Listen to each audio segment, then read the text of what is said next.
He aprendido que hay derecho a tener días, semanas, meses, años malos y buenos. Uno a veces como persona se siente cansado, se siente triste, le pasan cosas. Y cuando hay ese balance con otros socios, pues hay otra gente que salta y que toma las riendas. Y he aprendido a pedir ayuda. He aprendido a escuchar que me critiquen y tomarlo con amor.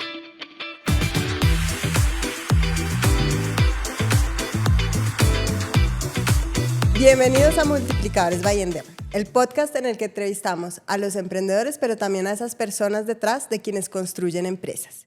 Y hoy tengo el privilegio de estar con una de las personas más admirables, coherentes, capaces, que tienen la capacidad de volver a empezar, pero sobre todo súper generosos y que le encanta dar de vueltas. Hoy está conmigo Alfredo Ángel, cofundador de Aldeamo. Bienvenido, Alfredo. Hola Cami, gracias por invitarme. No, feliz de tenerte acá. Quiero empezar con una pregunta y es, ¿qué ha marcado más tu forma de ver la vida?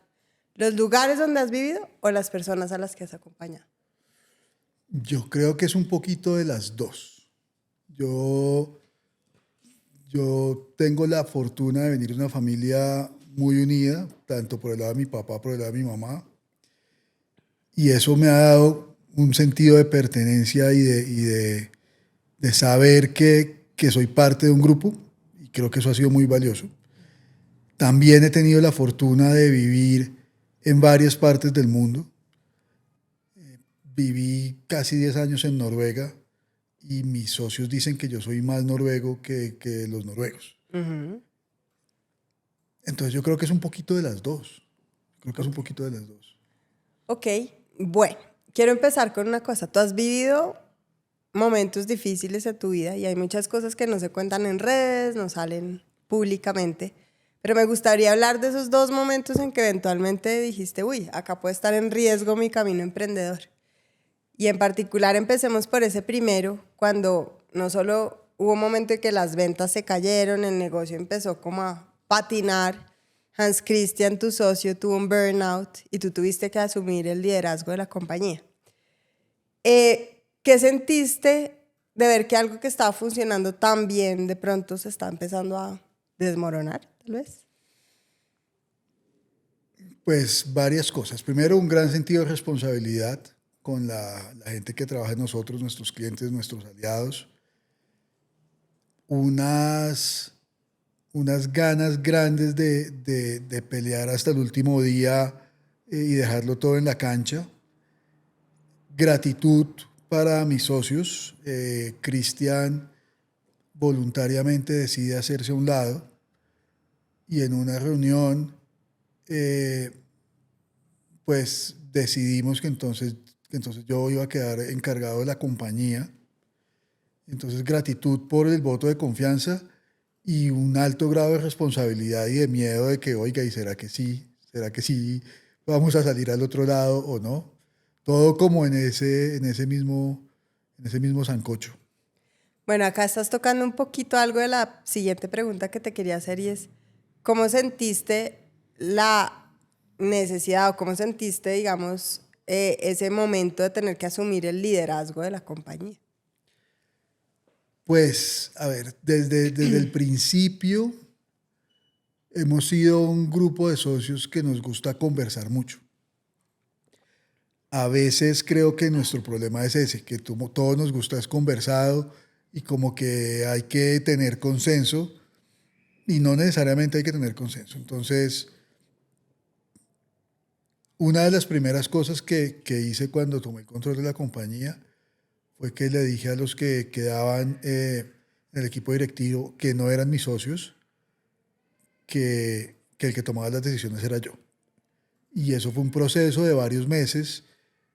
Mi socio Carl, mi otro socio Jorge, que seguía ahí trabajando conmigo, pues les dio duro, porque seguían yendo a la oficina y decían cosas, y después por detrás llegaban a mí esas cosas, y él decía, no, Fresco, haga lo que yo le digo. Pero es que entonces yo manejo a mis socios, no se preocupe. Pero era una crisis en la que no nos podíamos poner a discutir tanto ni a conversar tanto.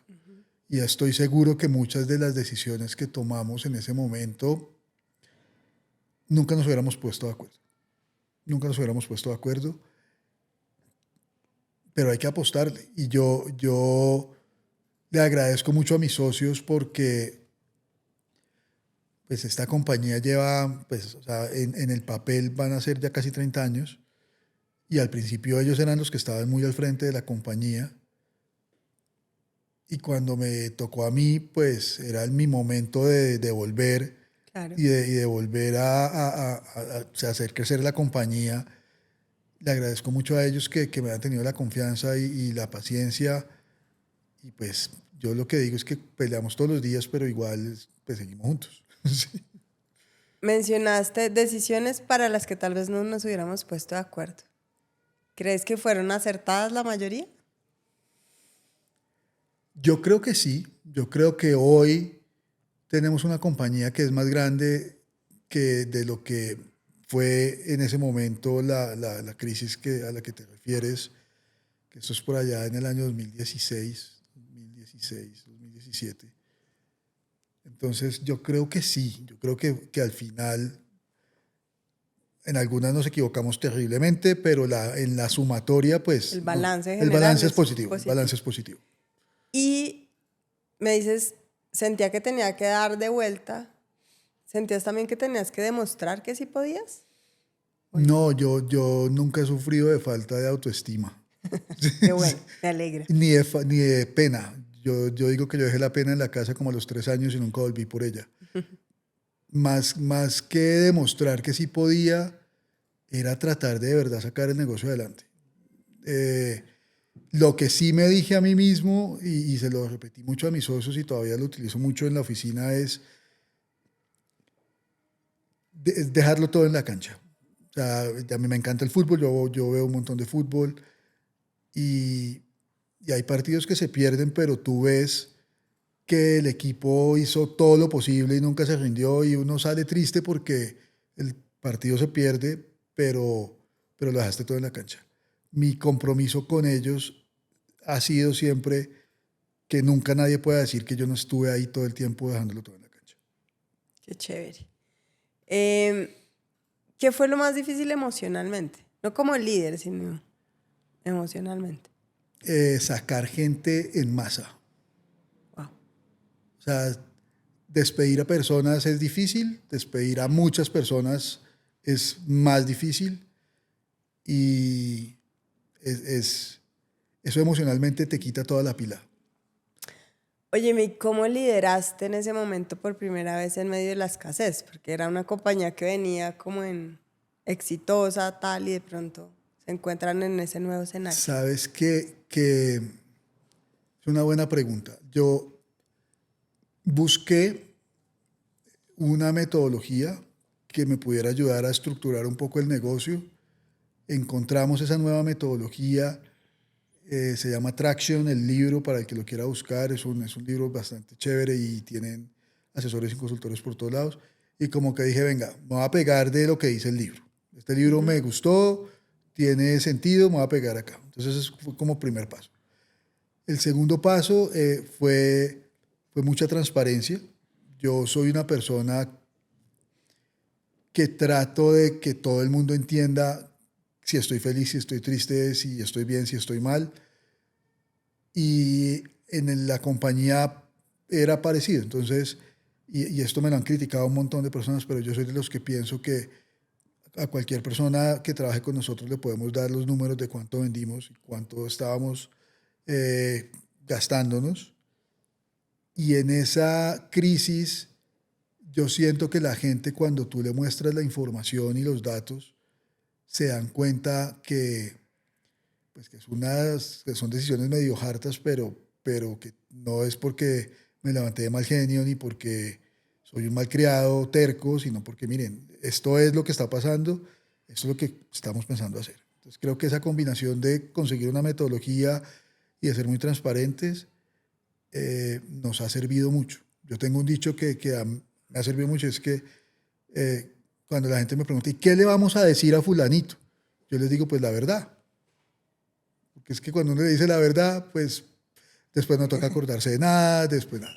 Diga la verdad y ya está. Está bueno, está muy bueno ese dicho. Lo va a empezar a aplicar. Sí. La verdad lo lleva uno muy lejos, es que digo yo. De acuerdo.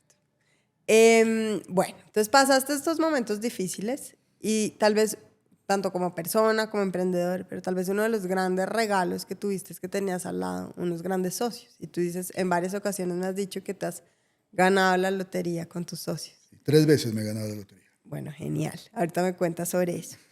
Entonces sí, Hans Christian y Karl Peter no solo han sido cofundadores, han sido casi que una familia que escogiste, una red de apoyo. Y quisiera que hablemos de esa relación empezando con cómo empezó esa sociedad, que los conectó desde el principio.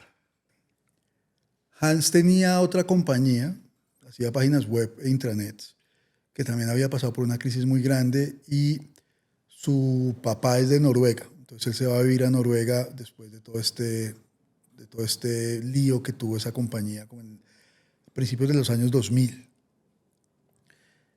Karl Peter estaba en Noruega estudiando, haciendo una maestría, y yo tenía otra compañía que también tenía unos socios noruegos por otro lado, y también vivía en Oslo.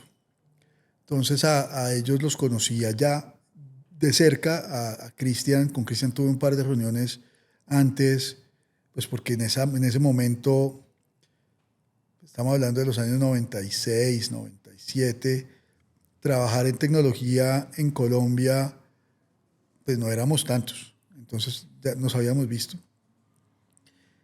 Y allá nos conocimos. Yo en ese momento, en esa compañía también yo estaba como peleando con los socios anteriores. Cristian acaba de salir de una crisis, Karl Peter estaba estudiando, entonces nos empezamos a reunir mucho. Y siempre era, bueno, ¿qué vamos a hacer? ¿Qué vamos a hacer? ¿Qué negocio vamos a montar en Colombia? Y así nos conocimos. Creo que lo que nos une al final es que tenemos unos valores muy parecidos, ¿sabes? Somos muy diferentes. Creo que todos los que nos han conocido durante estos años, y aquí quiero meter también a mi socio Jorge de Torrico, que se hizo socio de nosotros después, somos todos muy diferentes, pero tenemos unos valores muy parecidos. Y eso es lo que nos ha, creo yo, permitido durar mucho tiempo juntos. ¿Cuáles dirías que son esos 2, 3 principales valores? Pues la honestidad. También el querer construir una compañía para construir una compañía, y porque nos parece chévere e importante que la compañía sea reconocida e importante, y también que nos gusta trabajar y sacar las cosas adelante. Bueno, creo que con eso respondió la pregunta de qué crees que ha hecho que funcione la relación por tantos años, pero tal vez si hay algo que quieras agregar ahí y sobre todo cómo han hecho para sostenerse esa relación, sobre todo en tiempos de tensión o crisis. Yo creo que la clave ha sido hablar mucho. Y rara vez alguno de nosotros cuando estamos reunidos se queda con algo. Y a veces nos agarramos. Y si estamos virtual, se cuelga la llamada. No lo quiero hablar más. O si estamos en físico, a veces hay gritos y se levanta la voz. Pero después como que, bueno, pues sí, igual toca volver porque pues igual pues estamos juntos en este camino. Hablar mucho es parte del secreto, ser muy honestos con lo que pensamos, lo que queremos y lo que hacemos, y apoyarnos mucho en las diferentes decisiones de vida. O sea, llevamos pues, más de 20 años, 20 y punta de años juntos, y la vida a todos nos ha cambiado. O sea, todos nos conocimos solteros sin hijos y hoy todos estamos casados con hijos. Claro, eso ya Todo es un cambia. gran cambio. Ya todo cambia.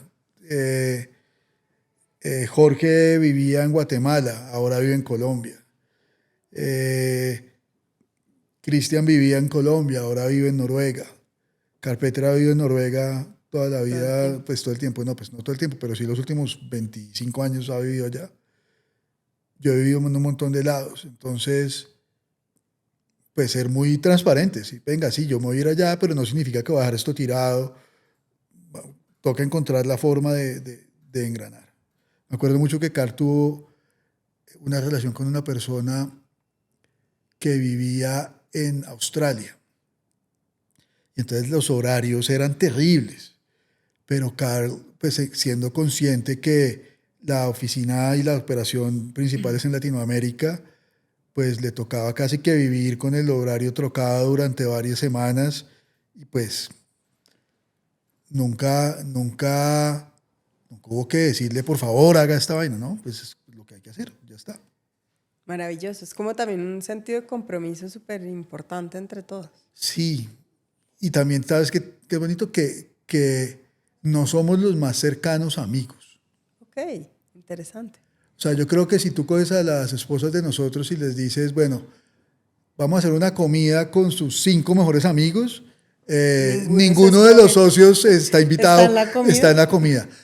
Al mismo tiempo, si tú le dices a cualquier esposa, no, pero es que sabes que tenemos un problema grave y toca hablar con alguien, es muy probable que ahí sí los socios lleguen. Ok. ¿Sí me entiendes? O sea, qué interesante. es interesante. Ok. Ahora me imagino que saben muchas cosas el uno del otro. Sí, obvio, no nos podemos decir mentiras. Sí. Y ahí todos tenemos como una cara a veces con el tercero, pero entre nosotros no puede decir eso acá. ¿Cómo toman decisiones difíciles los 4? Hablando mucho, asesorándonos mucho y a ver, cada día mejoramos más ese proceso de decisiones. Si son operativas de la compañía, las tomo yo. Así estos estén de acuerdo o no de acuerdo. Pero como hablamos mucho y yo entiendo de dónde vienen, muy pocas veces no estamos de acuerdo. Si ya son cosas más de los socios, temas más macro de los socios, también hablamos mucho. Creo que a hoy nunca nos ha tocado como hacer una votación, etcétera, pero pues toman las decisiones basado en las mayorías que existen entre los socios. Bien. Muy noruego el proceso. Muy noruego. Sí, esto de ser noruego no es tan malo. Óyeme, ¿qué has aprendido de ti personalmente en este rol o en esta relación como socio? He aprendido que hay derecho a tener días, semanas, meses, años malos y buenos. Uno a veces como persona se siente cansado, se siente triste, le pasan cosas y hay derecho a decir, oiga, sí, pues estoy aquí. Y cuando hay ese balance con otros socios, pues hay otra gente que salta y que toma las riendas. Y he aprendido a pedir ayuda. He aprendido a escuchar que me critiquen y tomarlo con amor. Uh-huh. Y también a criticar con amor. No, he aprendido muchas cosas. Bueno, qué bien. ¿Y qué es lo que te hace seguir escogiéndolos a ellos como compañeros de este viaje?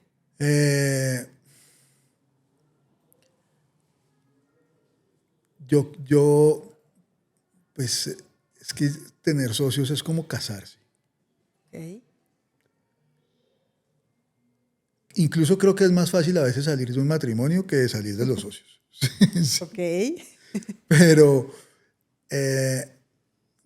pues hasta que la compañía exista, hasta que sigamos trabajando juntos, pues vamos a seguir siendo socios. Entonces yo creo que tiene que ver con lo que hablamos ahorita de entender que la compañía es importante y que el compromiso está ahí. Y pues yo creo que eso hace que sigamos juntos. Y pues la verdad es que ha sido, mejor dicho, creo que muchos emprendedores hablan de que es un camino muy difícil y creo que hacerlo solo es más complejo. Sí, no sé. Y tal vez esto me empata con la siguiente sección de lo que quisiera hablar y es, tuvieron ese primer momento difícil, pero como todo camino emprendedor, otras las cosas empezaron a fluir bien y de pronto vuelven a haber temas con el modelo de negocio. Vuelves a enfrentarte a cosas que tal vez no veías venir y tienes que tener coraje de asumirlo nuevamente. Te encontraste con una situación delicada dentro de tu empresa. No vamos a entrar, digamos, en los temas de las cifras ni del modelo, pero quisiera hablar es más de lo que pasó en el plano humano, ¿cierto? Y de qué implicó para ti volver a asumir el reto, tener ese coraje, dar la cara, sostener el equipo, mantener un poco la fe, el optimismo en medio de todo eso que estaba pasando y tal vez también cómo abordaste a los socios en ese momento. Tal vez empiezo con esa pregunta y es, ¿qué sentiste al darte cuenta de la magnitud? ¿Y cómo esta vez fuiste tú a donde tus socios a contar esto? Esta última crisis fue una crisis que existía, lo que pasa es que no nos habíamos dado cuenta. Ok. Y nos fuimos dando cuenta de a poco. Y de nuevo la transparencia y la comunicación. Desde el momento que empezamos a ver una crisis o a sentir una crisis, empezamos a compartir información, a escarbar datos, a compartir información. Entonces como que todos íbamos más o menos en la misma página. Yo les decía a ellos que yo iba una semana más adelante que ellos, pero que estábamos más o menos alineados. Pasaron cosas bastante complicadas. Tuvimos que sacar a la mitad de la gente de la compañía otra vez. Teníamos una cantidad muy grande de deudas que no teníamos conciencia que existían y que nunca nos habían comunicado de forma tan transparente que estas deudas eran del tamaño que eran. Y el primer paso para mí como persona fue aceptar que esto era mi responsabilidad. Okay.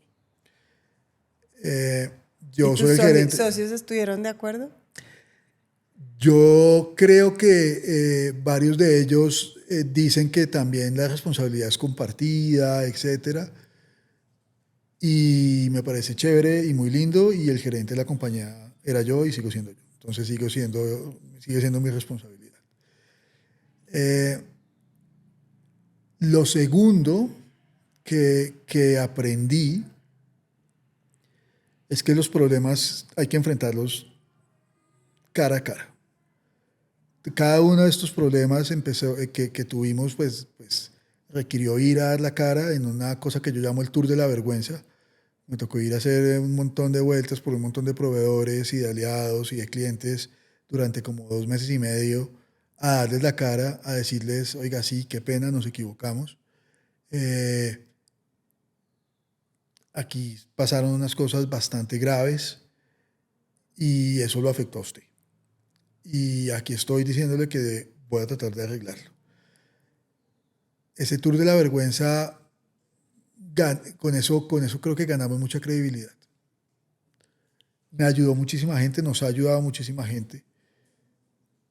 Pero, no sé si deberías cambiarle el título, porque tal vez fue como el tour de la verdad o de la honestidad, pero no de la vergüenza. Sí, pero es que da un poquito de vergüenza. Porque claro, todo el mundo dice, pero ¿cómo pasa esto y usted no se da cuenta? Sí, qué pena, ¿no? Da un poquito de vergüenza. Da un poquito de vergüenza. Aprendí que hay que moverse, que uno se queda pensando mucho en los problemas, de pronto los problemas terminan acabando con usted. Entonces la metáfora que yo uso mucho es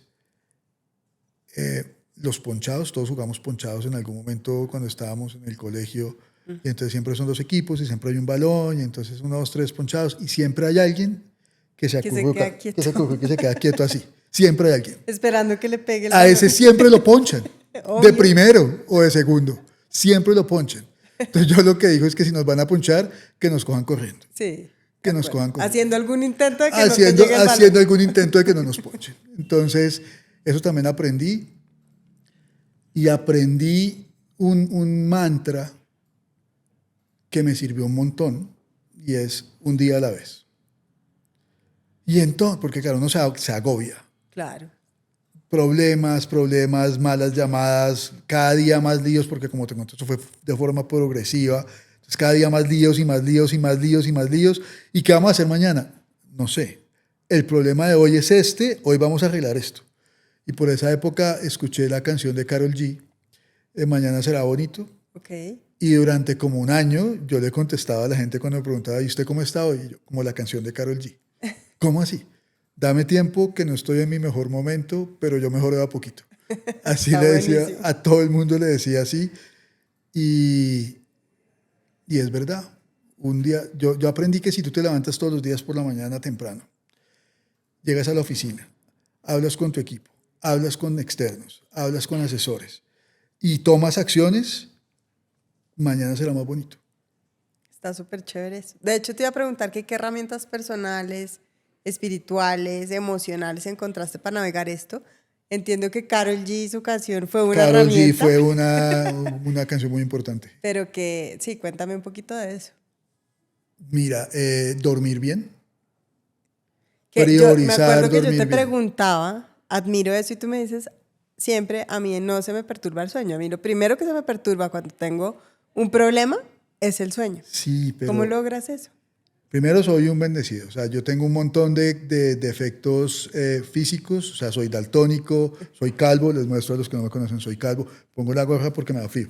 Pero tengo gafas, no sé si la R bien. O sea, tengo un montón de vainas que no funcionan. Pero dormir siempre ha funcionado Pero ese súper es un bien. superpoder, ¿sabías? Exacto, su superpoder. Pero en estas crisis llega un momento en el que uno no duerme bien.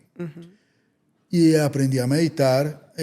Yo soy católico creyente y en la mitad de la noche cuando me despertaba había dos cosas que me funcionaban muy bien. El problema que me estaba dando vueltas en la cabeza lo escribía. Lo sacabas de tu Lo cabeza. escribía, lo sacaba de mi cabeza. En un cuaderno o en el teléfono, en una nota para mí. Y después me ponía a meditar o me ponía a rezar. Entonces rezaba el Padre Nuestro seguido. Y llega un momento en el que me quedé dormido Como contar ovejitas, pero con el Padre con el Nuestro. Padre Nuestro. Interesante. Eso me funcionó mucho.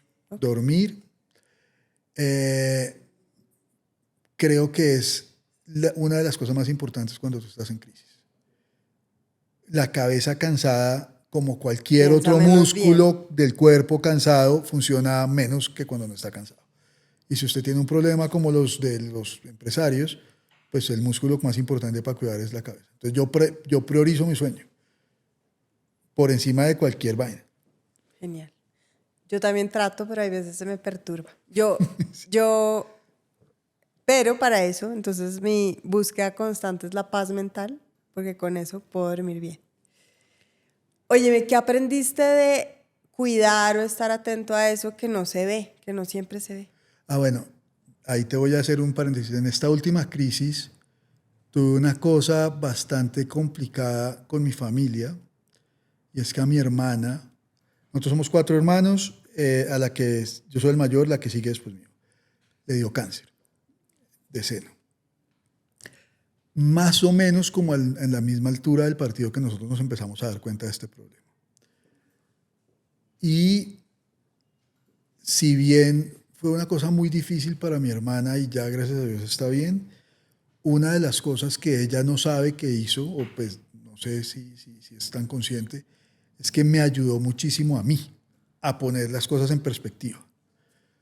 Cuando yo estaba en la casa de mi hermana y me tocaba verla ir a la quimioterapia, devolverse de la quimioterapia, vomitar 4 o 5 veces en el día, no poder dormir, sin pelo, y después tenía que salir a llamar a la gente de los líos, como que los líos eran menos líos. Siguen siendo importantes y siguen siendo cosas que hay que resolver, y mi hermana la estaba pasando peor y no se ha quejado una sola vez. Entonces, ¿yo con qué cara me voy a venir a quejar de qué? En ese proceso de poner las cosas en perspectiva, mi hermana fue muy importante. Deberías decírselo si crees que no lo tiene tan claro. Sí, yo creo que le he dicho. Hablo con ella, o sea, durante todo ese tiempo, pues estuve un tiempo con ella, viviendo con ella, ya no vive aquí en el país, pero después la llamaba todos los días. O sea, todos los días por la mañana mi primera llamada era a mi hermana. Ahora ya ella volvió a su vida normal, entonces hablamos un día a la semana cuando ella puede, pues, hablar, pero hablamos, creo que hablamos mucho. Pues justamente te iba a preguntar cuál fue el rol o qué papel jugó tu familia en todo este proceso. Bueno, mi hermana ese, mi esposa y mis hijos, pues esa es otra de las loterías que me gané. Yo me gané la lotería con mi esposa. Pues como muy consciente y apoyándome. Al principio cuando la dimensión del problema no era tan clara, pues ella como que no, pero es que yo siento que tú me estás diciendo mentiras. Y yo no, es que todos los días que te digo algo es la verdad en este momento. Mañana la dimensión del problema cambia. Mucho apoyo, traté de pasar mucho tiempo con ellos y de priorizar tiempo con ellos y de acompañarlos a cosas. Mis hijos, pues mi hija iba a clases de gimnasia en ese momento, yo trataba de ir de vez en cuando con ella y acompañarla. Mi hijo juega fútbol, entonces acompañarlo a sus partidos y estar con ellos un ratico y hablar con ellos me ayudó un montón. Mis papás y mis hermanos me ayudaron un montón. Mi familia extendida, varios primos, o sea, todo el mundo de verdad me ayudó un montón. Creo que tiene que ver con lo que hablábamos al principio de que pues igual yo soy el que soy y la gente se da cuenta si yo estoy bien, regular o mal. Y cuando estoy mal, pues le cuento a la gente y sin pena le cuento. Y se te notaba, yo te lo decía. Sí, pero es que estaba, de La verdad estuvo energía duro. estaba baja. Estaba bajita. Pero es que llegaba a la oficina a las 6 y a las 7 Ya ya me había un habían chicharrón. pasado 50 vainas que quería irme a dormir. Pero no puedo irme a dormir porque apenas está llegando el resto de la gente de la oficina. Oye, ¿qué cambió de ti después de todo esto? Y sé que todavía, digamos, que estamos en proceso de que ya podamos haber dicho, pasamos la página, pero ¿qué ha cambiado desde ese primer día como emprendedor y como ser humano? Una de las cosas que yo dije que iba a hacer y que por ahora lo he logrado cumplir es que nunca iba a dejar de ser yo. Hay mucha gente a la que le pasan cosas en su oficina, les hacen fraude, los roban, etcétera, y le pierden la fe a la humanidad. Entonces se cierran, entonces ya no confían en nadie. Yo dije, no, yo no voy a ser así. Yo sigo confiando, yo sigo creyendo en la gente, sigo compartiendo un montón de información, sigo siendo muy transparente. Tengo un montón de gente a la que esto le saca la piedra, pero yo no iba a dejar de ser yo. Yo no le voy a perder la fe a la humanidad por esto. Eh, y lo que me he dado cuenta es que aprendí y, bueno, me preguntaste qué cambié. Cambié varias cosas. Creo que me di cuenta que en mi equipo de trabajo era muy importante que ellos de verdad fueran un equipo y no que cada uno respondiera por sus cosas. Entonces, la metáfora ahí es cuando uno le preguntaba a la gente de mi equipo de trabajo, entonces hay gente de ventas, gente de tecnología, de finanzas, ¿cuál es su equipo? Y todos contestaban ventas, tecnología, finanzas, hasta que un día en la mesa les dije, no, este que está acá, este es su equipo. El día que esto funcione como un equipo, la empresa le empieza a ir mejor. Y en eso llevamos ya un proceso de 1 año y medio y se empiezan a ver los resultados y los cambios. Eso lo cambié de mi vida como gerente. De mi vida como persona, yo siempre he tratado de ayudar a la gente que lo necesita, pero ahora tengo el corazón débil por cualquiera que esté pasando un problema en la oficina. Y lo que podamos hacer para ayudarlos, vamos a ayudar. Porque a la gente no le gusta hablar de esto y se esconde y se enferma. Y a veces se enferma tanto que hasta se muere. Y yo creo que es la responsabilidad de todos los que estamos o hemos pasado por estas cosas, aportar y decirle a la gente fresco que se puede. Entonces ahora hago un esfuerzo para cada que veo que me encuentro con gente que está pasando por problemas para decirle, venga, hablemos del tema. Oye, esto empata súper bien con esta parte de nuestra conversación y es que más allá de ti como CEO, hay algo que quienes te conocen siempre destacan de ti y es tu generosidad. Tu generosidad reflejada como el hecho de estar ahí cuando alguien te necesita, que es lo que acabas de decir. Tú escuchas, tú compartes lo que sabes, acompañas desde tu experiencia y desde lo humano. Entonces, en tu caso, multiplicar es estar.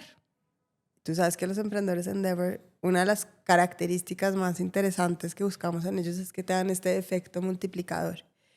Y aunque eso no siempre aparece en los titulares, pues claramente que deja una huella real en la gente que te rodea. Entonces quiero hacerte preguntas alrededor de eso. La primera es, ¿desde qué lugar sientes que puedes aportar más valor cuando acompañas a otros? Y puede ser en el plano personal, puede ser en el plano de emprendedor. Yo creo que soy un buen conector. O sea, yo creo que conecto bien puntos o gente. Entonces, cuando alguien me dice que tiene algún problema o que tiene alguna situación, creo que hago bien la tarea de buscar cuál es la persona que le pueda ayudar. También me paro mucho en el punto de no juzgar. Juzgar es fácil. Pensar que yo soy mejor que los demás es muy fácil. Y yo no me creo mejor que nadie y además tengo un montón de evidencia que demuestra que en varios indicadores soy peor que muchos. Pero cuando tú te acercas con ganas de conectar puntos y con ganas de no juzgar, la gente se abre. Y también he aprendido que si tú te abres primero, ellos se abren más fácil. Si tú llegas a alguien que tiene un problema y le empiezas, venga, le cuento lo que me pasó a mí. Tararara. Ahora sí, cuénteme usted. La gente se abre más fácil. Pues de hecho te iba a preguntar que qué ha significado compartir tu historia. Sé que aún la sigues procesando, pero ¿qué efecto ha tenido en los demás compartir tu historia? Pues no sé. Te puedo decir que me han invitado ya como a 3 compañías diferentes a contar el cuento para contárselo al equipo directivo de esas otras compañías.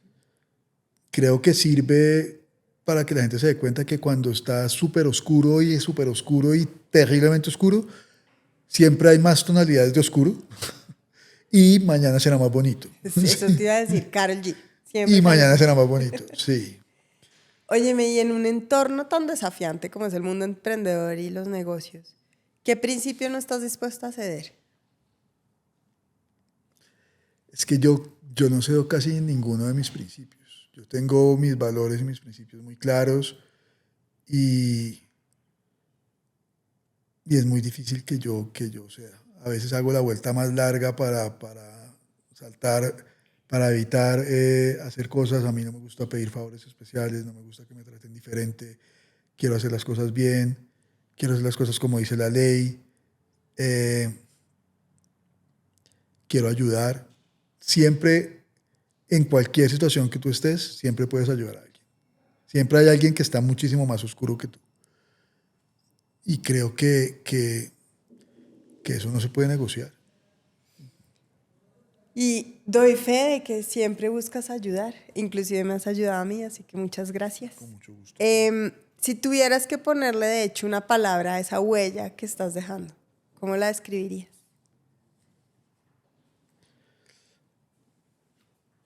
No lo sé, pero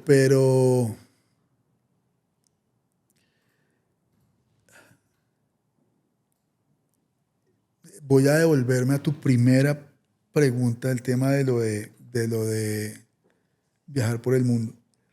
Yo creo que la diferencia más grande entre Escandinavia, yo viví en Dinamarca un año largo y en Noruega como 9. Y pues soy orgullosamente latinoamericano. Yo creo que la diferencia grande entre Escandinavia y Latinoamérica es que en Escandinavia todos entendemos que todos los que vivimos allá, me cuento como todo el mundo me ve, Escandinavo. todo el mundo me, o sea, ven a Te mis socios y confunden, me te confunden. pregunten, ¿Usted ¿de dónde eres? qué parte de Noruega es usted?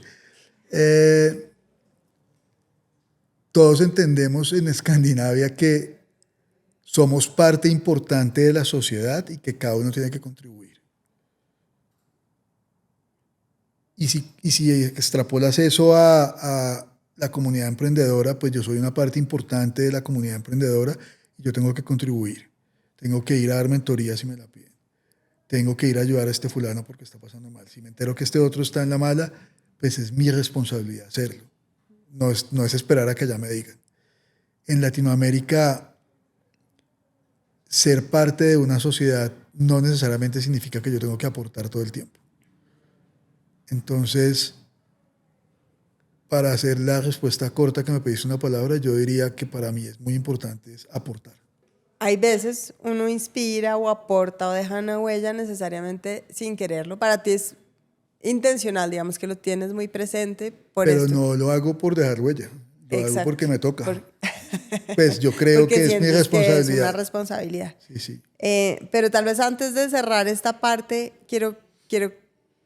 te tenemos como una sorpresa que no estaba en el guión. Es que quiero que oigas esto que te voy a poner y me cuentes qué sientes cuando lo oyes. Hola Alfredo, te habla Juan Pablo Bravo. Hoy tengo la oportunidad a través de este audio para agradecerte por tus buenas acciones, por tus buenas intenciones, por esos pensamientos tan positivos que pasan por tu cabeza y tienen como finalidad ayudar a los demás. Yo soy uno de ellos. Gracias por el techo que me has brindado durante estos años. Gracias por haber aceptado a mi hija en tu familia. Ella también está llegando al lugar que quiere gracias a tu ayuda. Gracias porque alguna vez trajiste algunas cosas para que yo hiciera los moldes e inyectara en mi empresa de plásticos. Las trajiste desde Europa, simplemente porque cuando las viste pensaste en mí. Gracias por haber acompañado a mi padre esa noche mientras yo estuve convaleciente. Podría quedarme aquí diciendo muchas cosas que hemos vivido, porque la verdad, la entrega tuya es al 100%. Te quiero mucho, Alfredo, y Bow Drinks, mi hermano. Estuve hace 2 días en mi casa, Juan. ¿Qué resuena en ti cuando oyes eso? Pues nunca me imaginé, o sea, nunca lo hice por eso. Hay que aportar. O sea, de verdad, mi amigo Juan pues, es mi amigo Juan. Y si puedo ayudar a Juan, pues lo voy a ayudar. Ya está. No hay que preguntar, no hay que decir nada. Le saca la piedra a un montón de gente a mi alrededor a veces, pero hay que ayudar. ¿Por qué? Pues porque podemos. Bueno, después de recorrer esta historia, de que nos contaras un poco como toda esta relación con tus socios, de oír a tu amigo, de ponernos emocionales, quiero que nos quedemos tal vez con lo que se dice sin pensarlo mucho. Esas verdades cuando uno no se protege. Entonces quiero hacer una ronda express de 3 preguntas con respuestas rápidas que no necesitan explicación. Vale. ¿Qué aprendiste de la persona que más te ha decepcionado? Que todos tenemos potencial de bien y de mal. Que no has dicho nunca, pero que deberías decir en voz alta. No, yo nunca me he quedado con nada por decir. ¿Qué parte de tu historia te da orgullo, aunque pocos la conozcan? Me da orgullo decir que tengo una familia muy grande, e incluyo en mi familia a mis amigos, y que me da orgullo decir que me siento una parte importante de la vida de ellos y que ellos son una parte importante de mi vida. Quiero ahora que hagamos como una serie de reflexiones para conocer a ese Alfredo que se hace preguntas, que redefine su camino, entenderte a ti como ser humano detrás del emprendedor. Vale. ¿En qué encrucijada estás hoy? Mi encrucijada del día de hoy es cómo balancear un futuro que con mi esposa hemos pensado para nosotros y para mi familia con la forma como tengo que seguir respondiendo por unas responsabilidades que tengo en la oficina. Esa es mi gran encrucijada del día de hoy. ¿Qué harías si no tuvieras miedo? No sé, es que tengo poco miedo.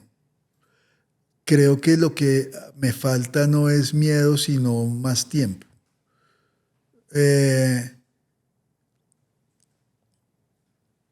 Pero yo tengo miedo de pocas cosas, ¿sabes? Soy muy poco apegado a las vainas materiales. Nunca fui emprendedor por la plata. Una de las vainas más difíciles de negociar conmigo es que la plata no es el factor número 1 de motivación en mi vida. Entonces, si todo sale mal y toca volver a arrancar, pues arrancamos. Hay un poema muy bonito de Rudyard Kipling que se llama If, que si no lo han escuchado lo vamos a poner en las notas de este podcast. Me parece perfecto. Lo quiero leer. Es un gran poema, ahorita te lo mando. ¿Qué se ha vuelto más claro para ti a medida que pasan los años? Hay muchas cosas. Que los hijos son la alegría más grande que uno puede tener en la vida y que se van. Que no son para siempre. Que no son prestados. Son prestados. Que si tú aceptas que tus amigos van a cambiar, pues no tienes que cambiar de amigos. Ok, eso está chéverísimo. Sí. Me gusta. Que hay que disfrutar a tus papás mientras están porque en algún día no van a estar o no van a estar bien. Y que hay que dar un ejemplo todo el tiempo. A tus hijos, a tu familia, a la gente que trabaja contigo, a la gente del ecosistema, hay que darles un ejemplo todo el tiempo. Yo creo que la gente que logra trascender en la vida y la que uno habla después es la gente que siempre se preocupó por ser un buen ejemplo. Y eso requiere consistencia, eso requiere ser fiel a tus principios, ¿no? Sí. Ser un buen ejemplo. ¿Cómo conjugas hoy tu rol de líder, pareja, papá, amigo? No sé si lo hago muy bien, pero Se vale. Pero trato de dedicarles tiempo a todos. Y no el tiempo que yo quiera, sino el tiempo en donde se puede dedicar tiempo. ¿Qué ejemplo te pongo? Mira,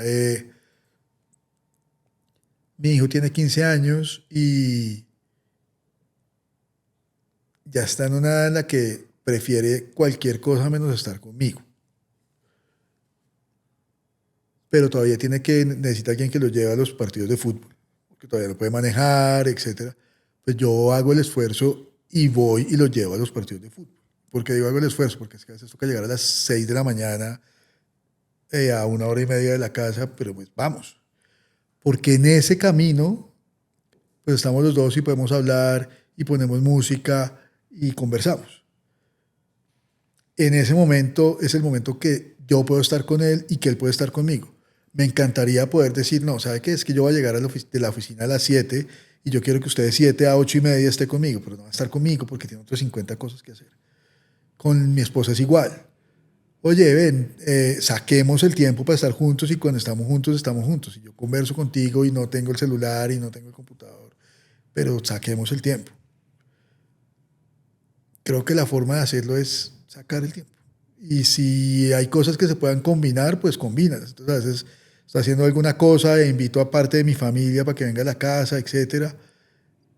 Pues porque se puede combinar y pasar tiempo rico juntos. Pero creo que todo se resume en que hay que dedicarles tiempo. Si los próximos 5 años fueran un capítulo de tu vida. Los próximos 5. Sí. ¿De qué se trataría ese capítulo? Ese capítulo se trataría de multiplicar el impacto a todo nivel. Multiplicar el impacto en la gente que trabaja con nosotros, multiplicar el impacto en los clientes que podemos tener y vamos a tener, multiplicar el impacto en las cosas sociales que yo estoy metido, que lo hago con cariño, multiplicar el impacto de ver a mis hijos crecer y empezar a ser personas, multiplicar el impacto. Yo creo que ese sería el título del capítulo de los próximos 5 años. Bueno, y acá, volviendo al tema de multiplicar el impacto, que me gusta que lo toques, dentro, digamos, tú como emprendedor y una de las cosas que hacen ustedes como emprendedores de Endeavor es, pues, dar de vuelta, ¿no? Cuéntame, tal vez me voy un pasito atrás, ¿qué mentoría te ha marcado a ti? De otros emprendedores que han dado de vuelta, de mentores que han dado de vuelta. Muchísimas, pero voy a mencionar en particular a Mauricio Camargo, mentor Endeavor. Sus palabras han sido muy valiosas para mí, me han ayudado un montón. Y una de las cosas que él yo hemos conversado últimamente, es que hay muchas personas que como que dicen, no, pero es que si yo no hago esto, ¿qué me voy a poner a hacer? Como que no se les ocurre. Mauricio dice que si uno tiene un propósito claro de servir y de dar, uno siempre encuentra vainas para hacer. Y no, cuando digo eso, la gente se puede imaginar que todo es sin ánimo de lucro y entonces voy a regalar mi tiempo. No, puede ser con muchísimo ánimo de lucro, pero cuando usted tiene ese propósito de dar, usted nunca se queda sin vainas para hacer.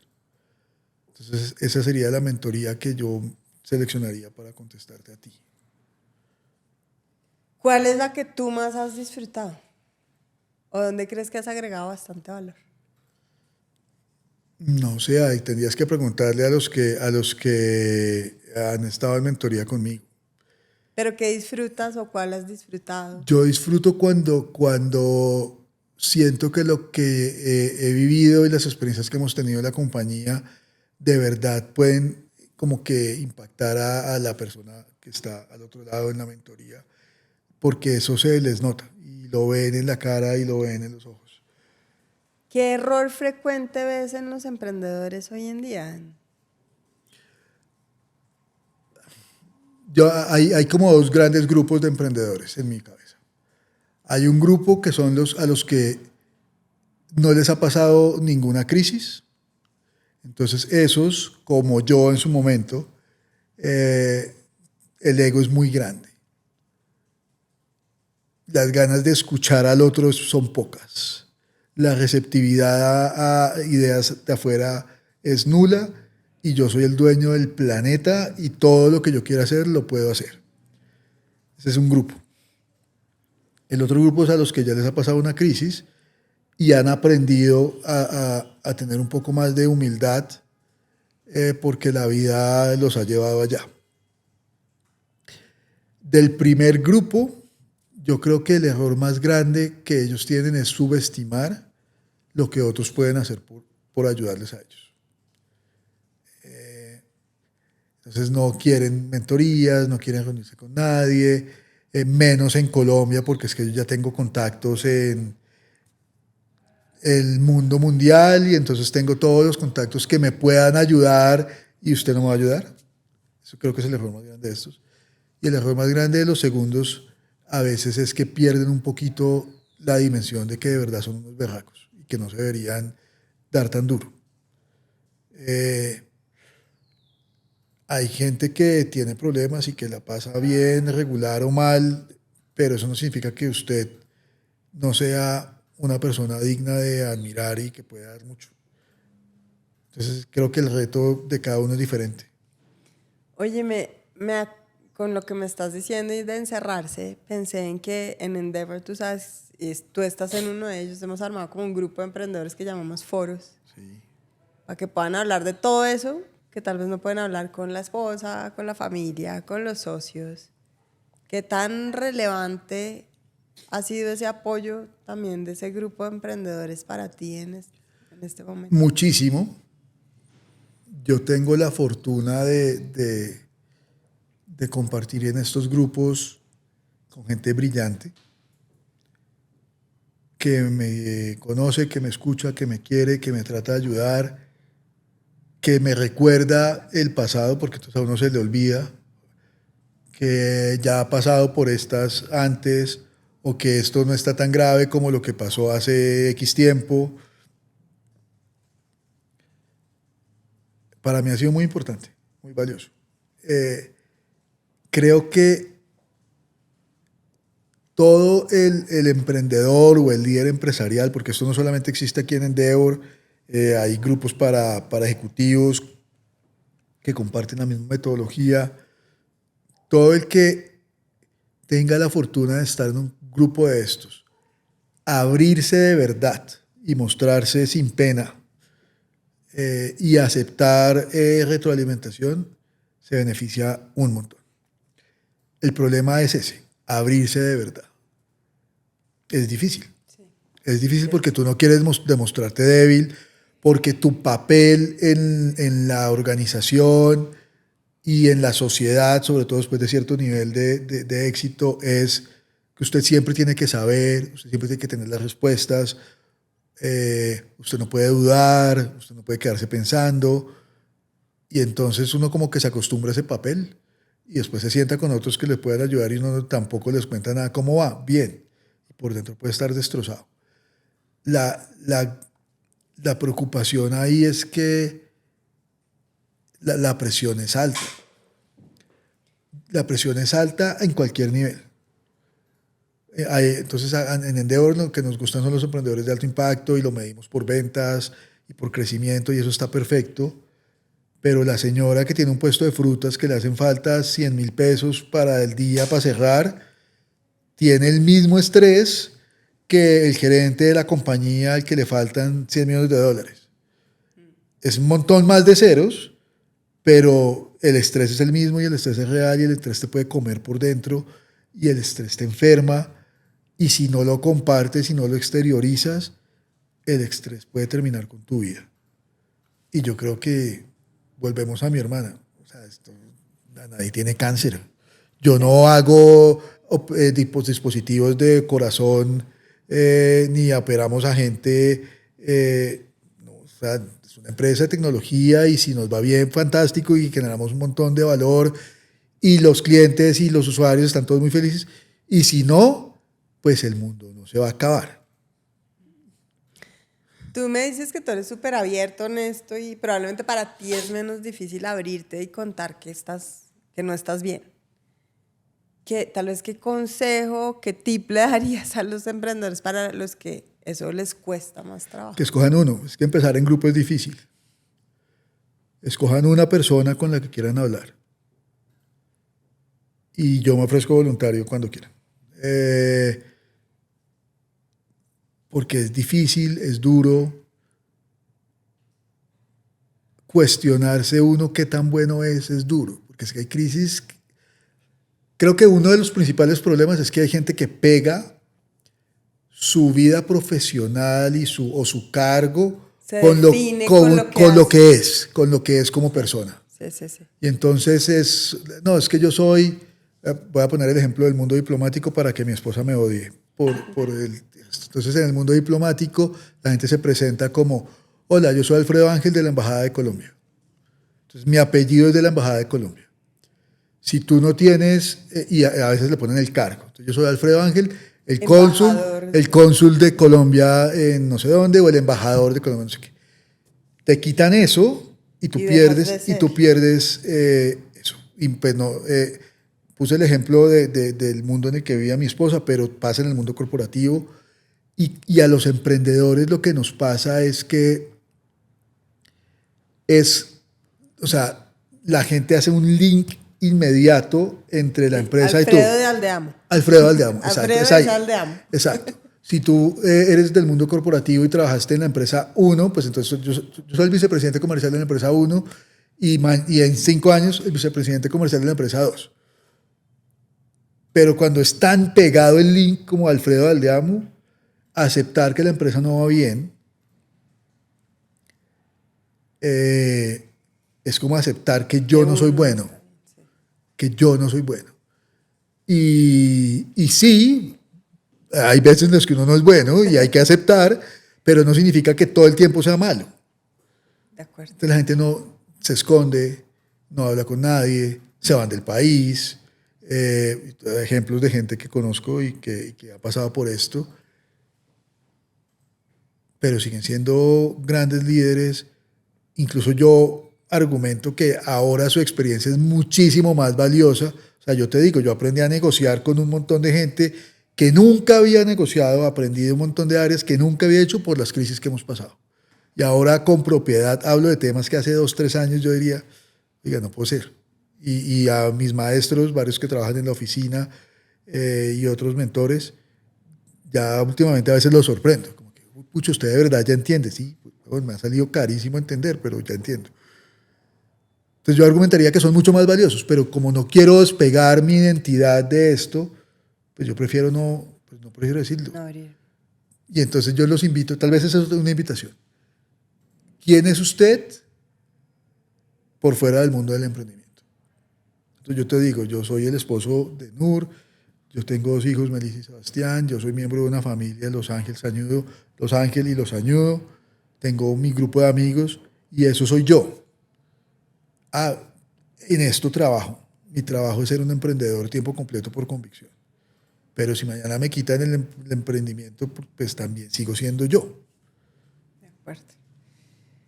Alfredo, si dentro de 15 años alguien hablara de tu paso por este mundo, ¿qué te gustaría que dijeran de ti? Yo tengo por ahí escrito, porque en algún ejercicio lo hice como las cosas que yo quisiera que dijeran cuando yo me muera. No las tengo literalmente en mi cabeza, pero parte de eso es, aquí pasó alguien que quería siempre aportar y que quería dejar un mundo mejor, alguien que se fue emprendedor por convicción.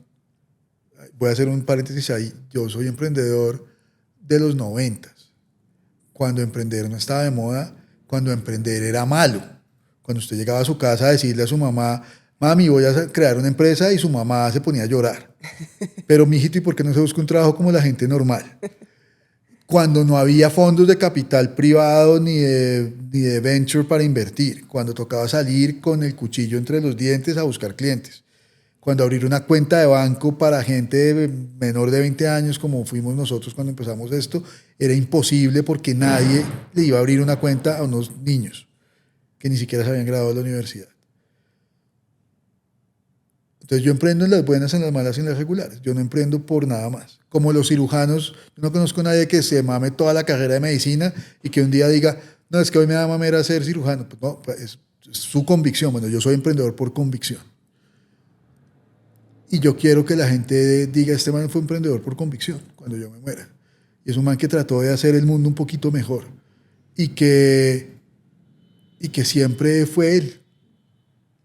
Yo quisiera que la gente dijera eso de mí. Vamos a ver cómo nos va.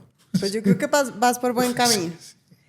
Bueno, Alfredo, pues si este episodio te movió en algo, si te recordó por qué empezaste o te recuerda por qué sigues luchando y por qué todavía sigues construyendo y no es momento de soltar, creo que cumplió la misión. Sabemos que emprender es resistir tal vez en lo que no se ve, es levantarse cuando nadie te aplaude, es dejar una marca en quienes caminan contigo. Pero eso, sobre todo, creo que cuando eres emprendedor por convicción, pues es más fácil resistir esas cosas. Así que gracias, te doy mil infinitas gracias porque ha sido súper interesante oír todo esto que nos has dicho, por abrirte como a lo que sientes, a lo que piensas, por acompañarnos hoy, por dedicarnos tiempo con generosidad. Y espero que sean muchísimos más capítulos por venir. Nos vemos pronto en otro episodio de Multiplicadores by Endeavor. Gracias, Cami.